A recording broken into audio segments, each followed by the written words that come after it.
Hey guys, and welcome back to chapter 33 of Caraval. Scarlet told herself not to be dazzled. She knew Legend was a viper. A serpent in a top hat, and Tails was still a snake. It did not matter that this snake was almost exactly how Scarlet had always pictured him.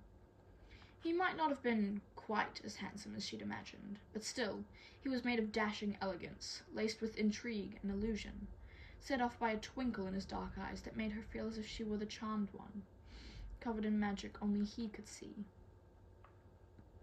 He appeared younger than she would have thought, a few years older than she was, without a wrinkle or scar on his face. The rumors that he never aged must have been true. He wore a royal blue half-cape, which he quickly tore off and draped around Scarlet's shaking shoulders. "I'd suggest you take off your wet clothes, but I heard you're on the modest side."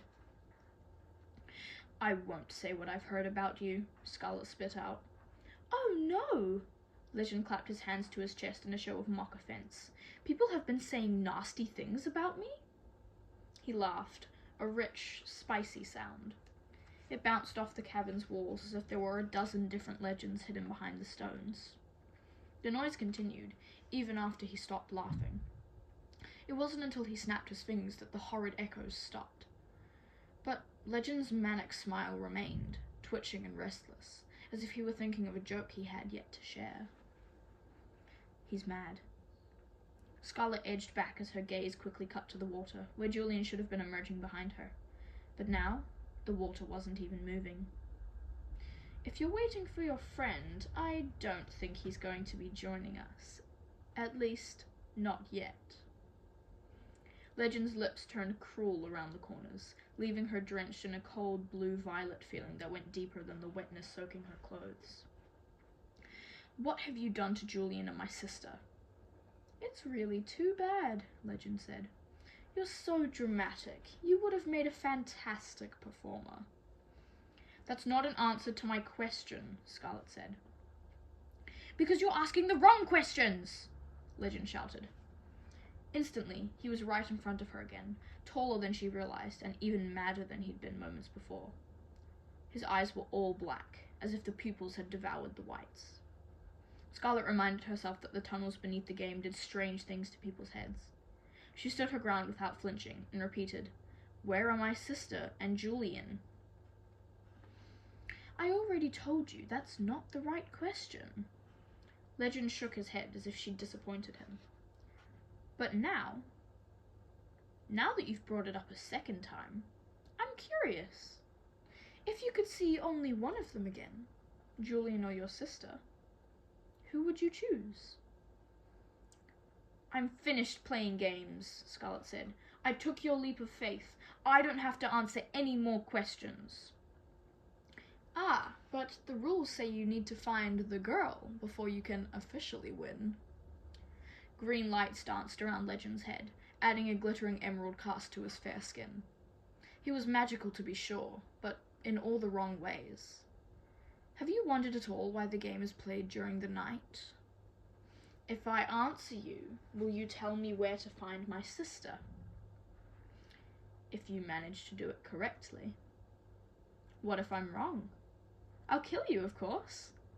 Legend laughed, but this time it was hollow, like a bell without a clapper inside. "I'm just kidding. No need to look at me as if I'll sneak into your house at night and strangle all your kittens. If you answer incorrectly, I'll reunite you with your male companion, and together you can continue searching for your sister." Scarlet highly doubted Legend would keep his word, but he was blocking the stairs in front of her, and behind her was a river that she doubted led anywhere good. She tried to remember what Julian had told her about Caraval their first night there. "They say they don't want us to get too carried away, but that is the point." "I imagine the game wouldn't be the same in the light," Scarlet answered. "People think no one sees all the nasty things they do in the dark, the foul acts they commit, or the lies they tell us as part of the game. Caraval takes place at night because you like to watch and see what people do when they think there are no consequences." "Not bad," said Legend, "although I'd think you'd have realized by now that what happens here isn't really just a game." His voice dropped to a whisper. "Once people leave this isle, the things they've done here don't just unhappen. no matter how much they might wish them undone. Maybe that should be your warning when people enter, Scarlet said. Legend chuckled again, and this time it almost sounded real. It's terribly unfortunate this is going to end so badly. I might have liked you. He brushed her chin with one cool knuckle. Scarlet slipped a little as she took a nervous step back, shooting another futile glance behind her toward the unmoving waters. I answered your question. Now, where is my friend? It amazes me, Legend said. I've only told you the truth, and you won't even allow me to touch you. Yet you think yourself in love with someone who has done nothing but lie to you this entire game. Your friend has told you not to trust me, but you cannot trust him either. Coming from you, I'll take that as an endorsement. Legend sighed dramatically, tipping his head back. Oh, to be so hopeful and stupid. Let's see how long that lasts. Just then, heavy footfalls sounded on the sandstone steps behind him. A moment later, Julian appeared, perfectly dry, and aside from the wound Scarlet's father had inflicted, entirely unharmed. We were just talking about you, Legend said. Would you like to tell her, or should I? Legend's eyes glittered, and this time there was no madness in them at all. He was the perfect picture of a gentleman in a top hat and tails, fully sane and dreadfully victorious. Water dripped from Scarlet's hair down the back of her neck, turning hot where it touched her skin. She couldn't believe Legend had kept his word. But more than that, she didn't like the sound of what he'd just said, or the possessive way he was looking at Julian. It seems to me your fiancé is meant for decorative purposes only, but he was right about one thing, Legend said. I don't do anyone favors. It would make no sense to go to all that trouble to put an end to your engagement only to let you leave the aisle with someone else. Which is why I've had Julian working with me for the entire game. No. Scarlet heard Legend's words, but she refused to process them. She didn't want to believe it. She watched Julian, waiting for some sort of signal that this was another part of a greater deception. Meanwhile, the master of Caraval regarded Julian as if he were one of his prized possessions, and to Scarlet's horror, Julian smiled back, the straight edges of his teeth flashing in torchlight. It was the same wicked grin she'd first noticed on Deloho's beach. The smirk of someone who just succeeded in playing a very cruel trick. Originally, I planned for you to favor Dante, Legend said. I thought he would be more your type, but I suppose it's good I'm wrong on occasion. Dante and his sister were part of the game too? Scarlet blurted. Don't tell me it wasn't a brilliant deception. Don't tell me it wasn't a brilliant deception, said Legend. And try not to look so upset. I had people warn you. Twice, in fact, you were told not to believe anything. But, open-mouthed, Scarlet turned to Julian. So, your sister, Rosa? That was all a lie? For a moment, it almost looked as if Julian flinched at the name Rosa, but when he spoke again, there was no emotion in his voice. Even his accent was altered. There was someone named Rosa, and she died the way I told you, but she was not my sister.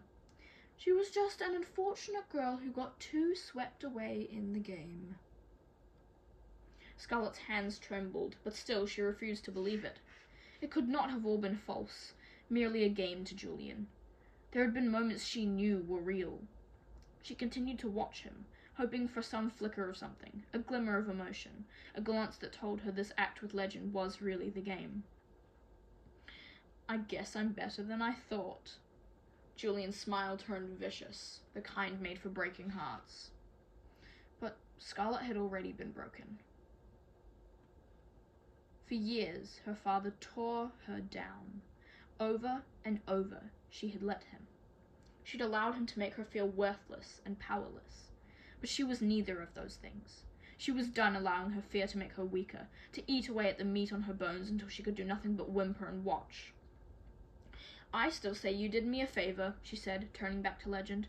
You said it yourself. My ex-fiancé is more of a decoration than a man, and I'm better off without him. Now give me my sister, and you let us go home. Home? You still have somewhere to go after tomorrow, now that you've thrown your entire future away? Or, Legend cast another look toward Julian, are you saying this because you're still under the illusion that he cares for you? Scarlet wanted to say it wasn't an illusion. The Julian she knew had let himself be tortured for her. How could that not be real? She refused to believe it, even as Julian looked at her as if she were the most foolish girl in the world. And he was probably right. She'd not realized something that had been true until that moment. Since Julian had brought her to the island, the look had been there, that extra spark. Whether frustrated or angry or laughing, there was always something there that said some facet of her touched something inside him. Now, there was nothing there. Not even pity. For a dangerous moment, Scarlet doubted everything she believed to be true. Then she remembered, in case something unexpected happens. The pocket watch. Scarlet's hand went to the cool piece of jewelry around her neck, her heart beating a little faster as she clutched it and recalled Julian's words on the carousel. What do you have there? Legend asked. Nothing, Scarlet said. But her words came out too fast, and Legend's hands moved quicker, spreading the velvety fabric of the royal blue cape she still wore, his icy fingers pulling out the watch. I don't remember seeing this on you before. Legend cocked his head toward Julian. A recent gift. Julian denied nothing as Legend popped the makeshift necklace open. Tick, tick, tick. The watch's second hand wound its way up to the 12, and a voice started pouring from the locket. It was barely above a whisper, but Scarlet clearly recognized the timbre as Julian's. I'm sorry, Crimson. I wish I could say what I'm sorry for, but the words... He cut off for several tense clicks as the second hand continued its lap around the numbers. Then, as if it wounded him, Julian's voice ground out. It wasn't just a game for me. I hope you can forgive me. The edge of Legend's eyes ticked as he snapped the watch shut and addressed Julian. I don't remember this being part of any plans. Care to explain? I think it's rather self-explanatory, Julian answered. He turned back to Scarlet with the look she'd been searching for, his brown eyes full of all sorts of unspoken promises. He'd wanted to tell her the truth, but it seemed as if he physically couldn't. Some spell or enchantment wouldn't allow him to say the words, but he was still her Julian. Scarlet could feel the pieces of her battered heart daring to move back together. And it might have been a beautiful moment if Legend had not chosen that same instant to pull out a knife and stab Julian in the chest. No! Scarlet wailed. Julian staggered, and the whole world seemed to tilt and sway with him. The jade lights of the cavern muted to brown. Scarlet rushed to his side as blood bubbled up from his beautiful lips. Julian! She dropped to her knees as he fell to the cavern floor. Legend hadn't hit his heart, but he must have punctured a lung. There was blood. So much blood. This must have been why he'd looked at her so coldly, making no effort to reveal the truth with so much as a glance. He had known Legend would punish him for his betrayal.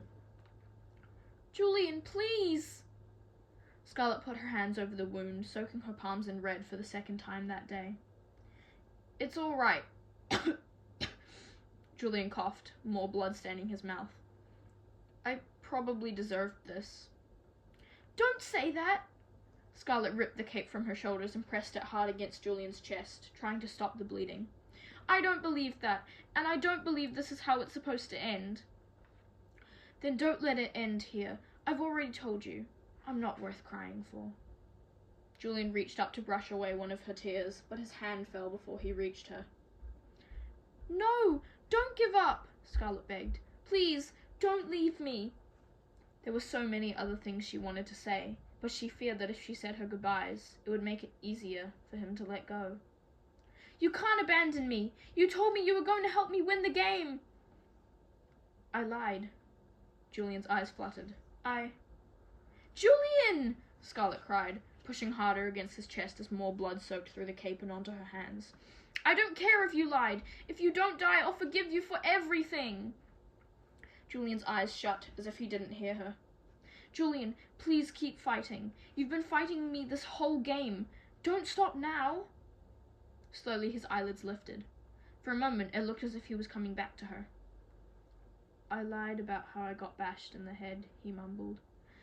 I wanted you to have your earrings back, but the man was tougher than he looked. I got into a little trouble, but it was worth it to see your face. A ghost of a smile moved his lips. I should have stayed away from you. I really wanted you to succeed.